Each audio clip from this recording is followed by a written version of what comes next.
সাংবাদিক বন্ধুগণ, আপনারা সমাজ সচেতন, জাতীয়ভাবে আপনাদের একটা পরিচিতি আছে, আপনারা আপনাদের কাজ করে যাচ্ছেন বলে আপনাদের আমরা শ্রদ্ধা করি।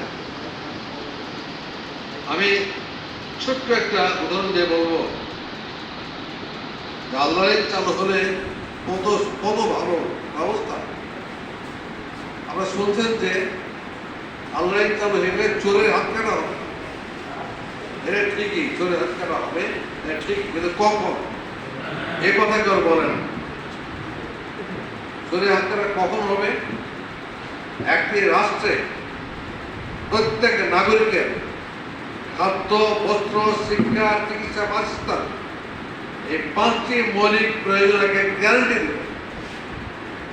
খাদ্য, বস্ত্র, শিক্ষা, চিকিৎসা, বাসস্থান, এই পাঁচটি মৌলিক প্রয়োজনকে পূরণ করার গ্যারান্টি দেবে। এরপর চুরি করে তোমাদের হাতটা কেড়ে নাও।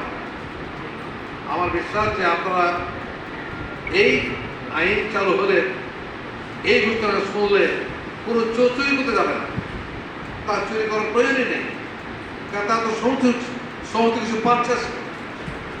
এভাবে ইসলামী আইনের ব্যাখ্যা হলে দেখতে পাওয়া যাবে ইসলামী আইন বাস্তবসম্মত, জনগণের কল্যাণসম্মত।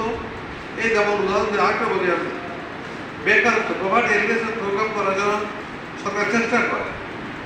আমরা বিশ্বাস করি এদিকে জাকাত আসবে, জাকাত ভিত্তিক জাকাতের পরিমাণে যত আসবে, এটা যদি অর্থনীতি চালু করতে পারে, জাকাত চালু করতে পারলে বছর 2-3 মধ্যে আমরা বেকারত্ব দূর করতে সক্ষম হবো ইনশাআল্লাহ।